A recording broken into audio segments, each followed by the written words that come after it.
Les recuerdo que Nehemías es la segunda parte de una unidad en la Biblia hebrea, compuesta por ambos libros, Esdras y Nehemías. Ellos componían un solo libro.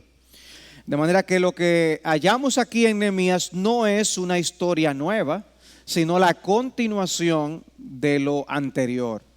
Es la continuación de lo anterior. En Esdras hablamos del regreso de las primeras dos olas de judíos desde el exilio. El pueblo de Israel había caído en el exilio como castigo de parte de Dios. Los babilonios lo habían llevado cautivo por causa de sus pecados, especialmente de idolatría. Y ahora el Señor también, cumpliendo su promesa, está llevándoles de regreso a la tierra. Y Esdras nos contó de dos olas de judíos que regresaron, y aquí en Nehemías nos encontramos con la tercera ola de exiliados que regresan a Jerusalén. La cronología de los eventos es más o menos así. En Esdras del 1 al 6, nosotros tenemos la etapa que va desde el 539 al 516 antes de Cristo.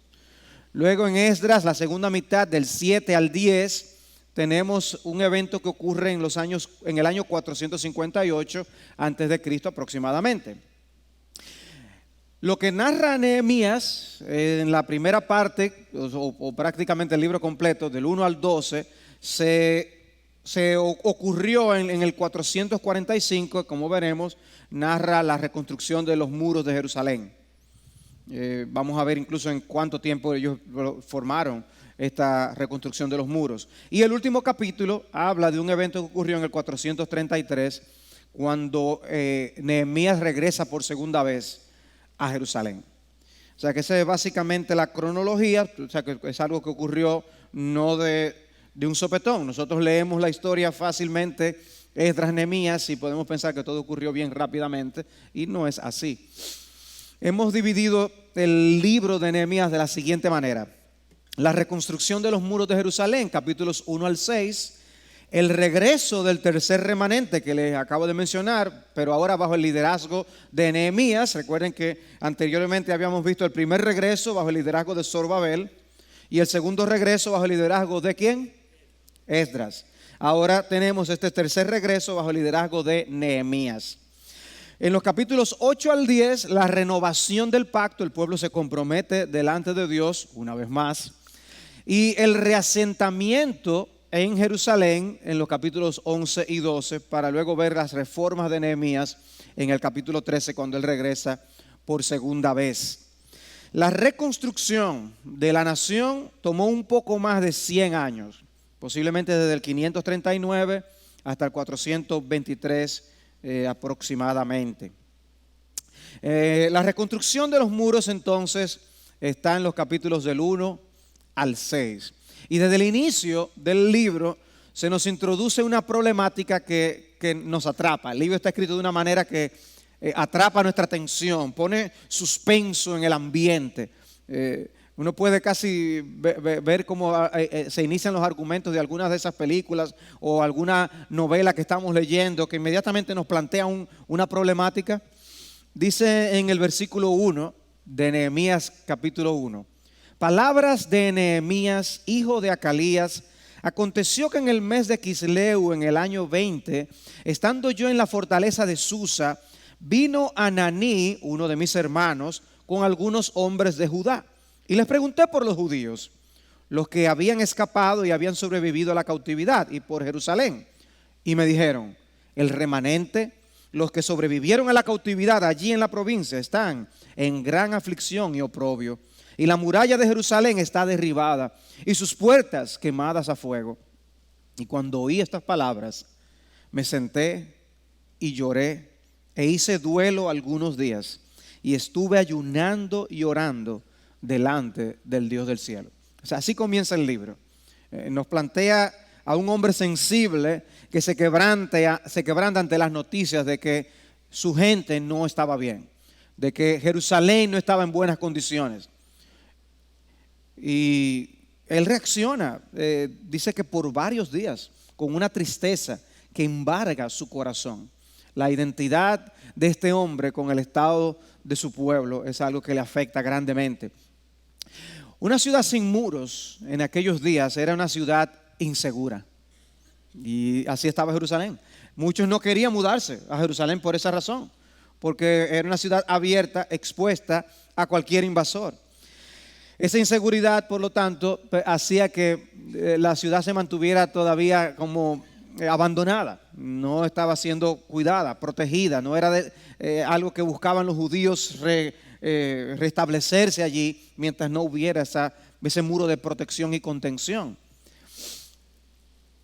Y además de eso, esa tristeza por esa inseguridad, el hecho de que esta ciudad estuviera así destruida, de que estuviera tan expuesta, ¿no era algo que hablaba mal de la religión del pueblo? Cuando ellos pensaban, ellos describían su situación, decían, ¿no es esta situación en la que nos encontramos una de oprobio? De hecho, algunas de sus oraciones decían al Señor, Señor, líbranos de esta situación de oprobio. Nosotros nos encontramos en una situación de vergüenza. Dios les había puesto en esa situación. Y obviamente el carácter de Dios era cuestionado por las naciones vecinas. Pero Dios estaba castigando a su pueblo y ahora Dios estaba restaurando a su pueblo. Y sí, Dios iba a escuchar esa oración que ellos le hacían. Ahora, la reacción de Nehemías fue orar. Vemos en Nehemías a un hombre de oración. Y cuando él oye esta noticia, él es inclinado inmediatamente a orar. Y esto fue lo que él dijo. Oigan esta oración. Y aquí la quiero leer completa. Dice, te ruego, oh Señor, Dios del cielo, el grande y temible Dios, que guarda el pacto y la misericordia para con aquellos que le aman y guardan sus mandamientos. Que estén atentos tus oídos y abiertos tus ojos para oír la oración de tu siervo que yo hago ahora delante de ti día y noche por los hijos de Israel, tus siervos. Confesando los pecados que los hijos de Israel hemos cometido contra ti. Sí, yo y la casa de mi padre hemos pecado. Hemos procedido perversamente contra ti y no hemos guardado los mandamientos, ni los estatutos, ni las ordenanzas que mandaste a tu siervo Moisés. Acuérdate ahora de la palabra que ordenaste a tu siervo Moisés, diciendo, si sois fieles, yo os dispersaré entre los pueblos. Pero si volvéis a mí y guardáis mis mandamientos y los cumplís, aunque vuestros desterrados estén en los confines de los cielos, de allí los recogeré y los traeré al lugar que he escogido para hacer morar allí mi nombre. Él está apelando a las mismas promesas de Dios. Y ellos son tus siervos y tu pueblo, los que tú redimiste con tu gran poder y con tu mano poderosa. Te ruego, oh Señor, que tu oído esté atento ahora a la oración de tu siervo y a la oración de tus siervos que se deleitan en reverenciar tu nombre. Haz prosperar hoy a tu siervo y concédele favor delante de este hombre. Era yo entonces copero del rey. O sea, fíjense cómo él termina esta oración. Él dice, haz prosperar hoy a tu siervo y concédele favor delante de este hombre. ¿En quién está él pensando? En Artajerjes. Y él entonces da una información que es muy importante. El capítulo termina con esta información. Y yo era copero del rey. Yo era copero del rey. Yo era alguien con acceso al rey. Yo era un hombre de confianza del rey. El copero era alguien que buscaba evitar que el rey fuera envenenado. Y él, este hombre de confianza que tiene acceso al rey, él dice, Señor, ten favor de mí y dame gracia delante de este hombre. Permíteme poder hallar gracia delante de este hombre. Pero Nehemías no depositó su confianza en el rey que tenía delante de sus ojos, sino en el rey que tenía delante de sus ojos por la fe. Y por eso él hizo esta oración a Dios.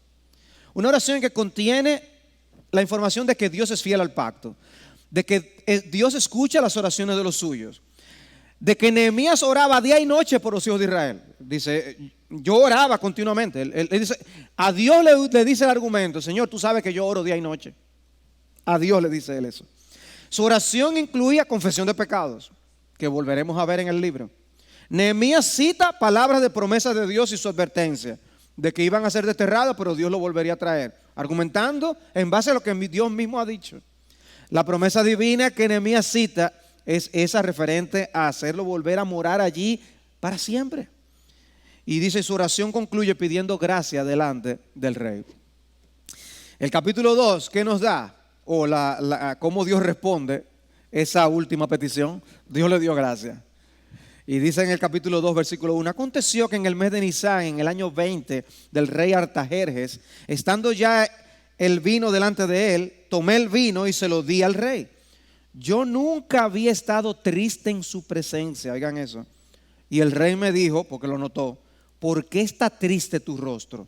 Tú no estás enfermo, eso no es más que tristeza de corazón. Y dice Nehemías, entonces yo tuve mucho temor. Humanamente hablando, Nehemías se encontraba frente al hombre más poderoso del momento, Artajerjes. Y ahí estaba él con una oportunidad de oro. Pero su confianza está en Dios, en el Rey de Reyes, el que puede inclinar el corazón del rey poderoso que él tenía delante de él. Era un hombre de fe, pero un hombre práctico también. Miren en un mapa donde ustedes pueden ver cómo llegaba el poder del imperio persa en aquel entonces. Dominaba gran parte del mundo conocido en ese momento. Y él era el copero de ese hombre. El rey se da cuenta que esa tristeza embargaba a Nehemías. Él no lo pudo ocultar y le revela la información que él había recibido de parte de su hermano. Y el rey inmediatamente le pone la bendición en bandeja. ¿Qué yo puedo hacer por ti? Inmediatamente le lanzó. No, dije que primero oró a Dios. Esa oportunidad es algo que debió sonar como música ante los oídos de Nehemías para poder aprovechar esa oportunidad. Pero una vez más su fe se muestra en que él eleva una oración rápida al Señor. Una oración rápida. Y yo me imagino que él oró algo así como: Señor, dame palabras, concédeme los deseos de mi corazón. Y entonces se puso a hablar con el rey. Pero una oración rápida, hermanos, por ser rápida y corta, no significa que no es escuchada por Dios. Como a veces esas oraciones sentidas son breves y mueven el corazón del Señor. Nehemías fue al grano directo y le pidió autorización para poder ir a Jerusalén y reedificarla. Y el rey le concedió la petición. Dice, porque la mano bondadosa de mi Dios estaba sobre mí. Reconoció que era Dios que estaba detrás de todo el asunto. ¿Y qué pasó? Él consiguió el permiso, consiguió recursos y además el rey lo mandó con parte del ejército para que lo cuidaran. O sea, una bendición absoluta. Dios contestando más abundantemente de lo que él pedía o entendía. Ahora, hay una explicación humana que se puede ofrecer para un permiso tan fácil que se le concedió a este hombre para reconstruir las murallas de una ciudad que podía constituirse hasta en una fortaleza para enemigos del pueblo, porque el imperio seguía siendo imperio. El hecho es que el imperio persa, como vimos en el mapa, era tan vasto que no todo estaba bajo control. Ellos tenían sediciones que se levantaban en Egipto, incursiones que los griegos hacían en su territorio, y ellos podían estar viendo que una ciudad amurallada en Jerusalén podía ser algo que detuviera cualquier avance que viniera desde esos lados. Pero esa es la explicación humana. Esa puede ser la explicación de la historia universal. Pero de la historia bíblica, la explicación es que el favor de Dios estuvo con Nehemías, que la gracia de Dios estaba con el cumplimiento de esa promesa de que les haría regresar a su tierra. De aquí en adelante, nosotros tenemos entonces los detalles de la reconstrucción de los muros y de sus puertas. Y yo estoy de acuerdo con la apreciación que hace Leland Ryken cuando él afirma que el relato de la reconstrucción del muro de Jerusalén es una historia de conflicto, de suspenso y de esfuerzo heroico. Conflicto, suspenso, es como si uno llegara a un momento, ¿qué va a pasar? Y conflicto, se levanta alguien que hace oposición, pero al mismo tiempo un hombre que se levanta y actúa confiando en Dios por fe y es valiente. Cuando Mark Dever analiza el libro de Nehemías en un mensaje que él predicara en su congregación, él destaca las cualidades de un líder basado en el personaje de Nehemías. Y dice, analizando el libro, lo divide de la siguiente forma: un líder piadoso ora, un líder piadoso actúa, un líder piadoso hace frente a la oposición, un líder piadoso cuida a los demás. Veremos aún cómo Nehemías se interesó en aquellos que estaban siendo oprimidos por los de su propio pueblo. Un líder piadoso lleva al pueblo a la palabra de Dios. Vamos a ver cómo Nehemías y él llevan al pueblo a la palabra. Un líder piadoso confiesa pecados. Ya ocurrió, pero va a seguir ocurriendo. Un líder piadoso guía al pueblo a compromisos específicos de apartarse del pecado. Y un líder piadoso se mantiene liderando. A pesar de la oposición, se mantiene firme. Y ciertamente Nehemías es un ejemplo de ese liderazgo. Y el punto que nosotros nos encontramos es cómo ahora vemos esta empresa de levantar estas murallas y toda la oposición que esto generó. Él llega después de 3 días a Jerusalén y él no le dice nada a nadie de cuáles eran sus intenciones.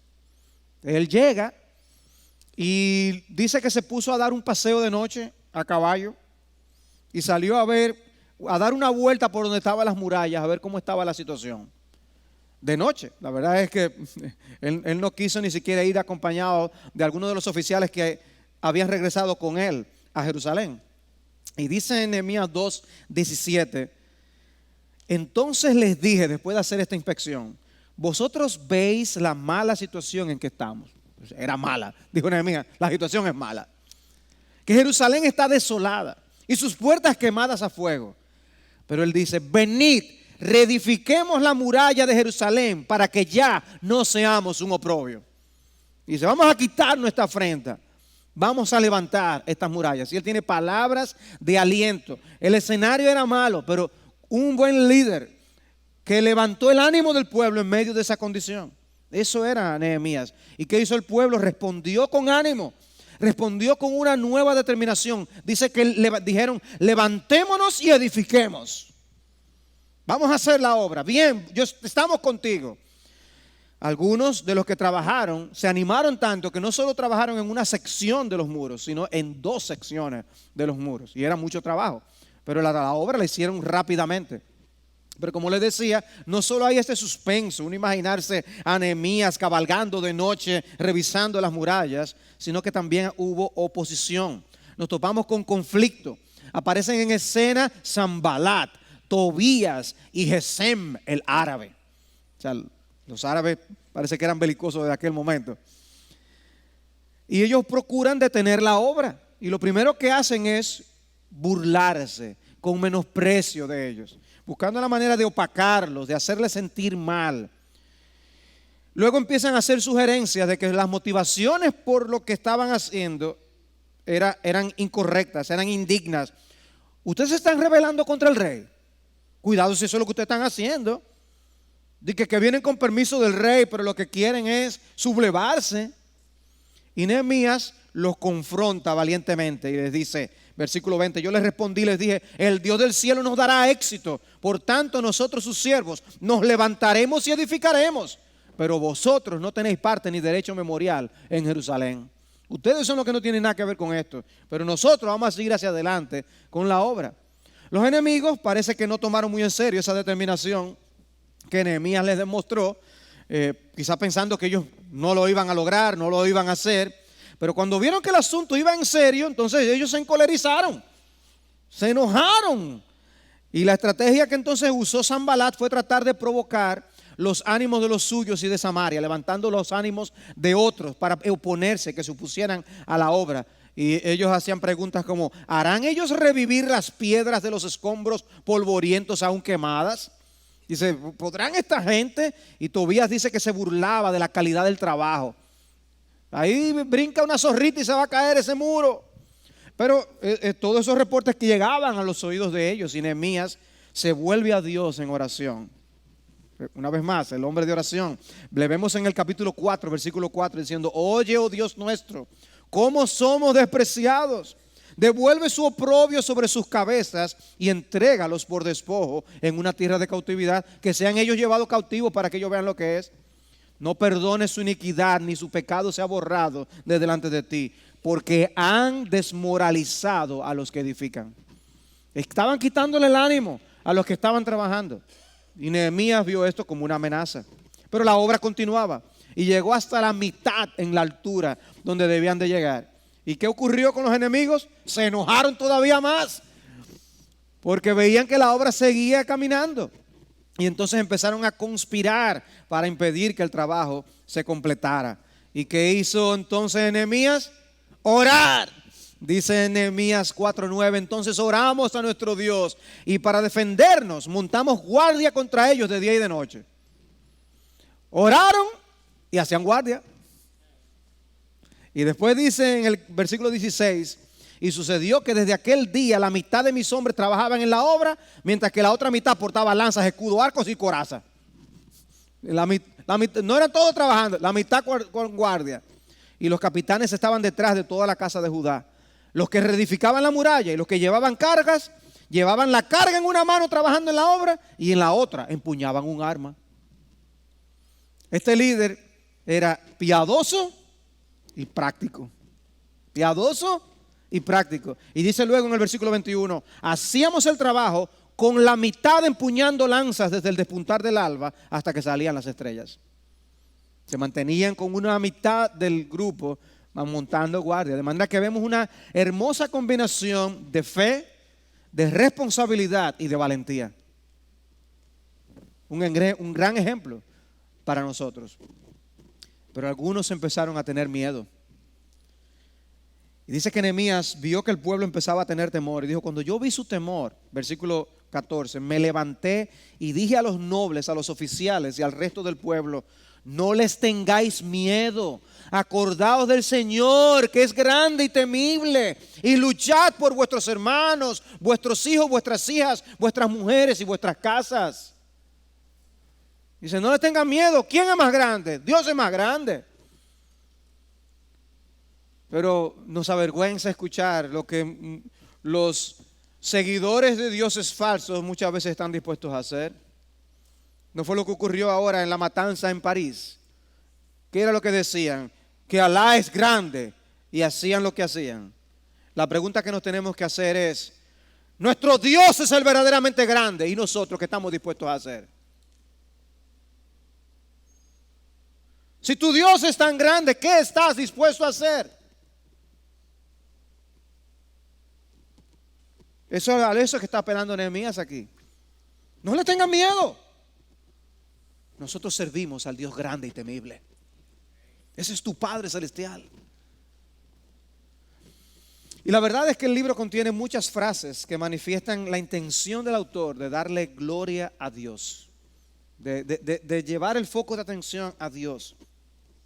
Dice en el versículo 15, sucedió que nuestros enemigos se enteraron que lo sabíamos, los planes que tenían en contra de ellos, y que Dios había desbaratado sus planes. Me encantó esa frase. Dios había desbaratado sus planes. Y ellos se dieron cuenta, dice, óyeme, ahora miren lo que se han dado cuenta ellos. Pero también hubo algunas situaciones internas que ellos tuvieron que enfrentar. La situación económica se puso difícil y algunos estaban aprovechando para pescar en medio de río revuelto. Algunos habían perdido sus tierras, otros habían tenido que tomar dinero prestado y como no podían pagar, les estaban obligando a vender a sus hijos para cobrarse. No de las naciones extrañas, del mismo pueblo, del mismo pueblo. Y dice que Nehemías se enoja, dice a partir del versículo 6 del capítulo 5. Y esta es una parte un poco más larga, dice, entonces me enojé en gran manera cuando oí su clamor y estas palabras. Se rebeló mi corazón dentro de mí y contendí con los nobles y con los oficiales. Y les dije, ¿estáis cobrando usura cada uno a su hermano? Y congregué contra ellos una gran asamblea y les dije, nosotros, conforme a nuestras posibilidades, hemos redimido a nuestros hermanos judíos que fueron vendidos a las naciones. Y ahora, ¿venderéis a vuestros hermanos para que sean vendidos a nosotros? Él estaba diciendo, yo de mi propio bolsillo he rescatado a algunos que habían sido hechos esclavos y ustedes van a estar vendiendo a los hermanos nuestros para que yo los rescate. Wow, vemos por un lado el corazón de Nehemías y por el otro lado la condición en la que se encontraba el pueblo. Dice, entonces se quedaron callados y no hallaron respuesta. Y agregué, no está bien lo que hacéis. ¿No debéis andar en el temor de nuestro Dios a causa del oprobio de las naciones enemigas nuestras? También yo y mis hermanos y mis siervos les hemos prestado dinero y grano. Os ruego pues que abandonemos esta usura. Os ruego que hoy mismo les devolváis sus campos, sus viñas, sus olivares y sus casas. También la centésima parte del dinero y del grano, del mosto y del aceite que estás exigiendo de ellos. Entonces ellos dijeron: lo devolveremos y no les exigiremos nada. Haremos tal como has dicho. Y llamé a los sacerdotes, dice Nehemías, y les hice jurar que harían conforme a esta promesa. También sacudí los pliegues de mi manto y dije: así sacuda Dios de su casa y de sus bienes a todo hombre que no cumpla esta promesa. Así se ha sacudido y despojado. Y toda la asamblea dijo: amén. Y alabaron al Señor. Entonces el pueblo hizo conforme a esta promesa. O sea, una situación difícil que estaba viviendo el pueblo por causa de la situación económica en que se encontraban. Pero cómo este hombre tuvo que tomar medidas y llevar al pueblo a tomar resoluciones al respecto. Un gran líder.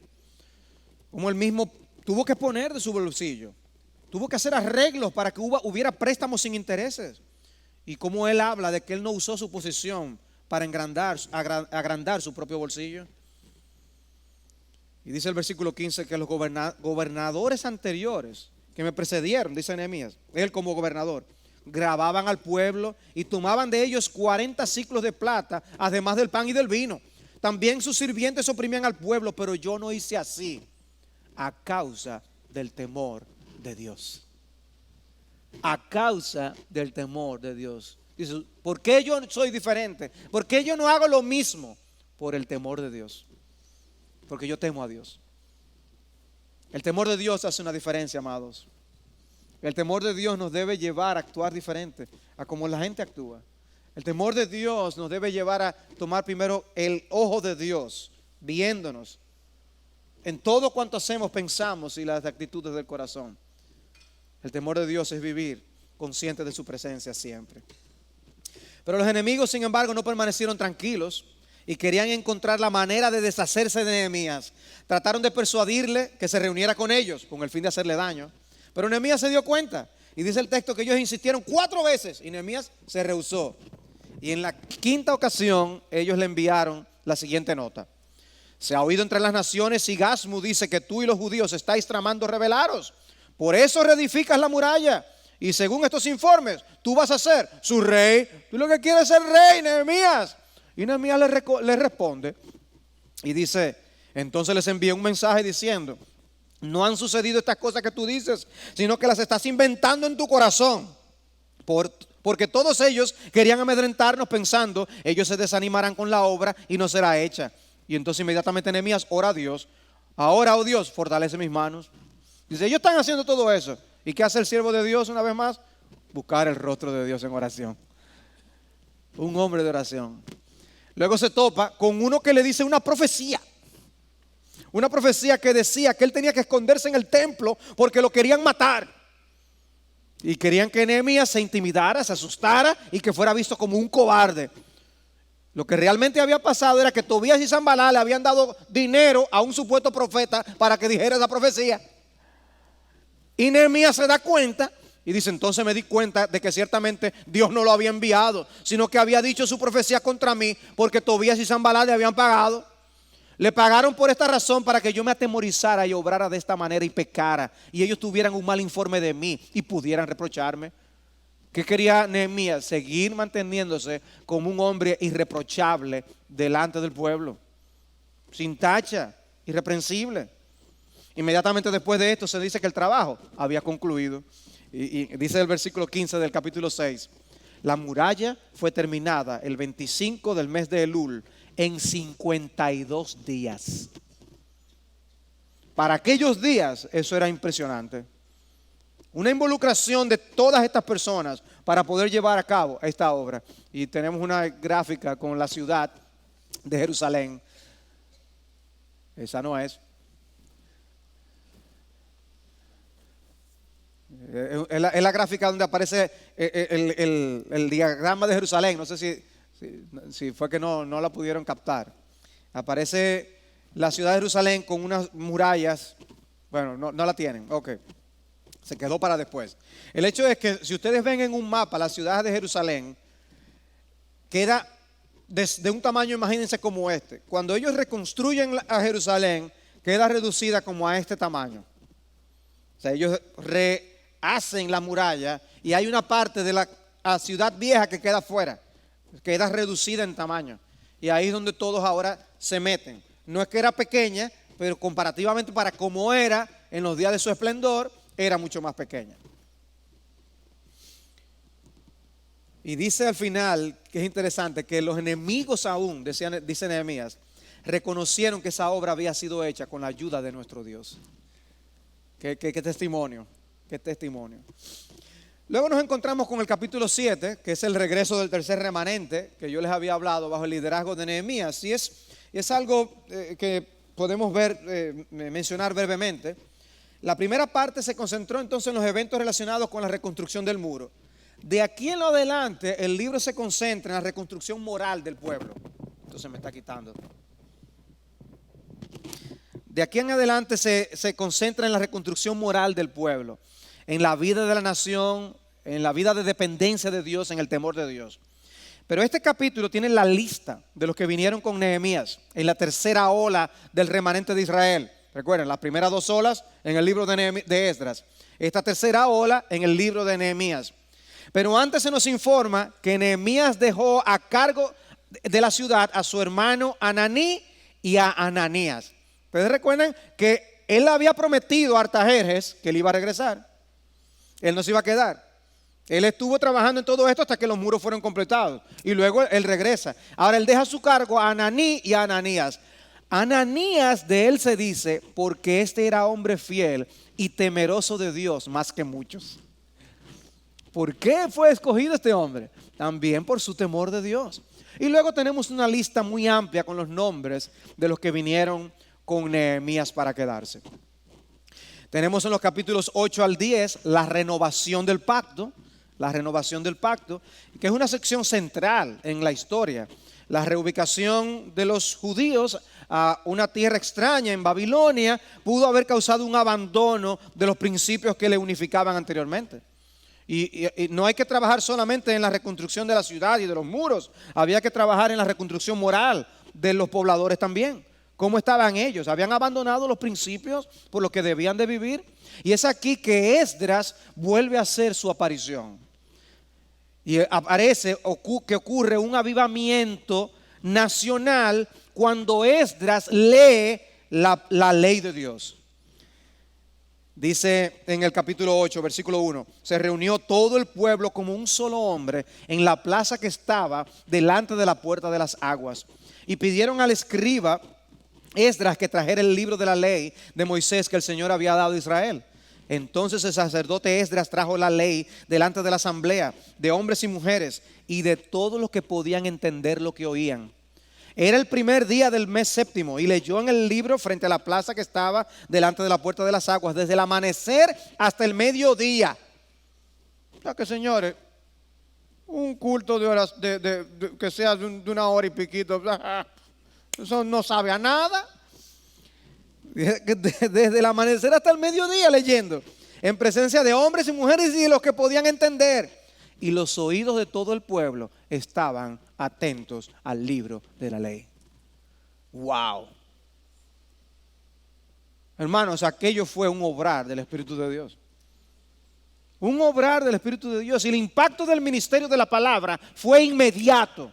Dice, y abrió Esdras el libro a la vista de todo el pueblo, versículo 5. Pues él estaba más alto que todo el pueblo. Y cuando lo abrió, todo el pueblo se puso en pie. Entonces Esdras bendijo al Señor, el gran Dios, y todo el pueblo respondió amén, amén, mientras alzaban las manos. Después se postraron y adoraron al Señor, rostro en tierra. Fue como un nuevo descubrimiento de que Dios les estaba hablando. Se ponían de pie para escuchar la palabra de Dios, una reverencia, una actitud, una respuesta correcta al hecho de que estaban oyendo a Dios hablarles. Y dice que leyeron en el libro de la ley de Dios, traduciéndolo y dándole el sentido para que entendieran la lectura. Pero de alguna manera la tristeza embarga el corazón. No sé si al oír estas cosas empezaban a ver sus propios pecados. Pero Esdras y Nehemías buscan alentar al pueblo para que no se llenen de demasiada tristeza. Y les dicen, no se entristezcan porque la alegría del Señor es vuestra fortaleza. Y dice que los levitas calmaron a todo el pueblo diciendo, callad porque el día es santo, no os entristezcáis. Y todo el pueblo se fue a comer, a beber, a mandar porciones, a celebrar una gran fiesta. Y hacen una fiesta entonces porque comprendieron las palabras que les habían enseñado. Dice, cuando entendieron la palabra de Dios, se llenaron de gozo y de alegría. La obra del Espíritu de Dios en el corazón, usando la palabra. Y continuaron escudriñando la palabra. Dice que al segundo día se reunieron junto al escriba Esdras para entender las palabras de la ley. Sigue hablándonos, Esdras, necesitamos más de esa palabra. Y allí llegan a descubrir que había una fiesta, la fiesta de los tabernáculos, que ellos no estaban celebrando. Y entonces ellos entienden esto y celebran la fiesta de los tabernáculos. No la habían celebrado desde los días de Josué. Y al ver esto, entonces llaman una convocación para celebrarlas. Amados hermanos, todo grande avivamiento en la historia ha estado anclado en dos cosas. Una renovación en el interés de la palabra de Dios con una respuesta humilde ante ella, y una vuelta a la oración buscando al único que nos puede rescatar. La palabra de Dios y la oración. Todo avivamiento grande en la historia ha sido así. Y aquí hemos visto cómo el pueblo tuvo un interés renovado en la palabra. Y ahora vamos al capítulo 9, donde nos encontramos con un momento ejemplar de oración. Un ayuno convocado con un tiempo especial de confesión de pecados. Dice que ellos se separaron de los extranjeros, hicieron algo de ellos allí. Se pusieron en pie confesando sus pecados y las iniquidades de sus padres. Cada uno allí en su lugar, leyendo en el libro de la ley y viendo dónde estaban las faltas de su corazón, confesando y adorando al Señor. Y dice a partir del versículo 5, nosotros vemos la oración que ellos elevaron, algunos levitas que reconocen allí en presencia del Señor. Bendicen a Dios, le reconocen como el único Dios, narran algunas de sus obras, desde la creación hasta Abraham, desde el Éxodo hasta el Sinaí y la entrega de la ley, la forma milagrosa en que fueron preservados en el desierto. Pero, dicen ellos, en oración, nuestros padres obraron con soberbia y endurecieron su servicio y no escucharon tus mandamientos. Rehusaron escuchar y no se acordaron de las maravillas que hiciste entre ellos. Pero tú eres un Dios de perdón, clemente y compasivo, lento para la ira y abundante en misericordia, y no los abandonaste. Y dice el versículo 18, ni siquiera cuando se hicieron un becerro de metal fundido y dijeron, este es tu Dios que te sacó de Egipto, y cometieron grandes blasfemias, tú en tu gran compasión no los abandonaste en el desierto. La columna de nube no los dejó de día para guiarlos en el camino, ni la columna de fuego de noche para alumbrarles el camino por donde debían andar. Wow, qué confesión. En la oración reconocen que fue Dios quien les introdujo en la tierra prometida y que ellos se rebelaron contra Dios. Se saciaron, engordaron, se deleitaron en gran bondad, dice el versículo 25. Pero fueron desobedientes y se rebelaron contra ti. Echaron tu ley a sus espaldas. Mataron a tus profetas que los amonestaban para que se volvieran a ti. Y cometieron grandes blasfemias. ¿Y qué hizo Dios? Los entregó en manos de los enemigos. Vemos lo que pasó en la historia de los jueces, etcétera. Y se había repetido por causa del pecado. Clamaban y tú escuchabas desde los cielos y los librabas de los opresores. ¿Y qué sucedió entonces? Ellos seguían orando. Cuando tenían descanso volvían a hacer lo malo. Pero tú los abandonaste en manos de sus enemigos para que los dominaran. Y cuando clamaban de nuevo a ti, tú oías desde los cielos. Wow, Dios podía haberles dicho, no más con ustedes. Pero ¿saben por qué estaban haciendo ellos esa oración? Porque Dios había tenido misericordia. Y estaban en pie por la misericordia de Dios. Y Nehemías le está diciendo, y Esdras, ¿ustedes quieren seguir aquí? Sean fieles al Señor. Sean fieles al Señor. ¿Siguen ustedes el argumento de la oración? ¿Hacia dónde se dirigen? Ahora proceden a pedir que Dios tenga misericordia una vez más de ellos. Llenos de vergüenza pero estaban dispuestos a renovar un pacto de fidelidad hacia Dios. Dice ahora Dios nuestro, Dios grande y poderoso y temible, que guardas el pacto y la misericordia, no parezca insignificante ante ti toda la aflicción que nos ha sobrevenido. Tú eres justo en todo lo que ha venido sobre nosotros, porque tú has obrado fielmente. Dice, no es porque tú eres malo que nos ha pasado esto, es porque nosotros somos malos. Es porque nosotros somos malos. Y tú amonestabas, pero el pueblo no hacía caso. Hoy somos esclavos en cuanto a la tierra que diste a nuestros padres para comer de sus frutos y de sus bienes. Somos esclavos en ella. Y dice, a causa de todo esto, nosotros hacemos un pacto fiel por escrito. Y en el documento sellado están los nombres de nuestros jefes, nuestros levitas y nuestros sacerdotes. Yo me pregunto, si hoy tuviéramos que hacer una renovación de pacto delante del Señor. Para algunos el bautismo fue reciente, para otros hace ya muchos años atrás. Un día donde tú diste testimonio público de tu fe, de que tú te identificas con Jesucristo, como un discípulo de Jesucristo, un aprendiz de Jesucristo, para hacer todo cuanto Él nos ha mandado, como dice Mateo 28. Pero el tiempo ha pasado y hemos caído en días de descuido. Yo me pregunto, ¿cuántos de nosotros estaríamos dispuestos a renovar nuestros votos delante del Señor? Y afirmarlo como ellos lo escriben, documento sellado con los nombres de cada uno. ¿Tú lo firmarías? En la determinación de ser fiel a Cristo, de dar muerte a cosas en las que estás cediendo de tu fidelidad al Señor. Cosas que tú estás tomando a la ligera, que para Dios no son cosas ligeras. ¿Tú lo firmarías el documento? Y aquí Nehemías y Esdras guiando al pueblo a ser fieles al Señor. El capítulo 10 contiene los nombres de los jefes y líderes que firmaron el pacto, cómo se comprometieron a andar en la ley de Dios y a cumplir sus mandamientos, a no mezclarse con pueblos extranjeros, a respetar el día de reposo, absteniéndose de comprar y vender a los comerciantes que venían a las puertas de la ciudad, de que harían los sacrificios señalados en la ley, que celebrarían las fiestas ordenadas, que darían sus diezmos, que se guardarían de la usura. Hicieron un nuevo compromiso de no descuidar la casa del Señor. Un tiempo de gran avivamiento. Pero el tiempo se me ha ido. Permítame resumir lo que resta de esta manera. En los capítulos 11 y 12 está en la lista del reasentamiento en Jerusalén. Ellos, de los que vivían en las demás ciudades, uno de cada 10 debía irse a vivir a Jerusalén para repoblar Jerusalén una vez más. Y se nos dan los detalles de esto. Ellos tienen una dedicación de los muros, una dedicación que vino después del compromiso.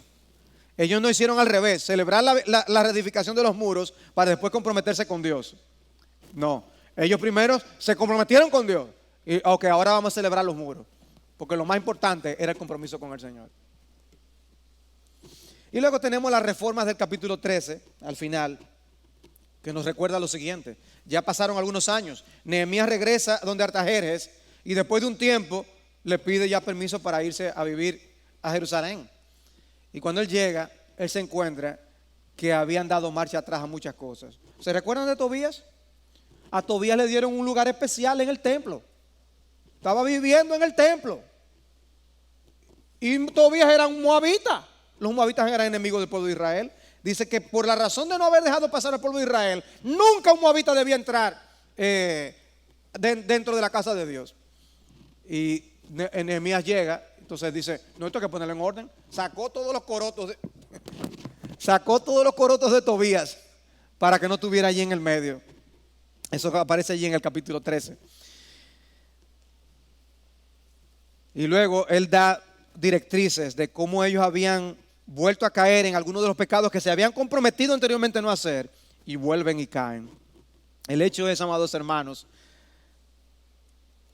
que Nehemías nos recuerda lo que puede suceder a una sociedad cuando se olvida de Dios y lo que toma enderezar una generación torcida. Aún no podemos lograr una transformación nacional, amados hermanos. Al menos debemos procurar una determinación en la renovación espiritual de los individuos, comenzando por nosotros mismos. No hay garantías de que por ser fieles hoy seremos fieles mañana. Tenemos que mantenernos cuidando nuestras almas siempre. Israel cayó precisamente por esos descuidos. Tomaron a la ligera las cosas del Señor. Y finalmente, aunque Nehemías no fue la solución, nosotros sí sabemos dónde está la solución. La solución final está en Jesús. Jesucristo sí va a ser el líder fiel que renovará todas las cosas para no tener marcha atrás. Depositando nuestra confianza en Él es que precisamente lograremos encontrarnos en su presencia para siempre. Termino con esta cita de Nancy Guthrie. Dios envió a su Hijo a rescatarnos de un montón de escombros para que pudiéramos venir a ser piedras vivas, edificados unidos en un lugar en el que Dios escogería habitar.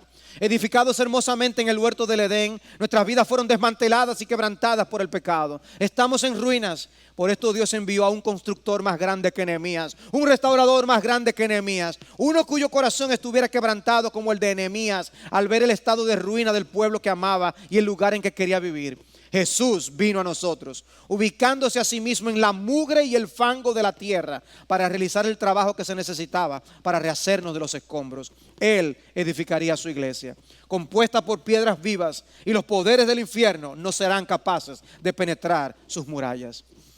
Y la iglesia prevalecerá, y la iglesia seguirá avanzando. Tú y yo, mientras tanto, ¿qué tenemos que hacer? Cuidarnos y ser fieles al Dios del pacto, ser fieles a Jesús, ser fieles discípulos de Jesucristo.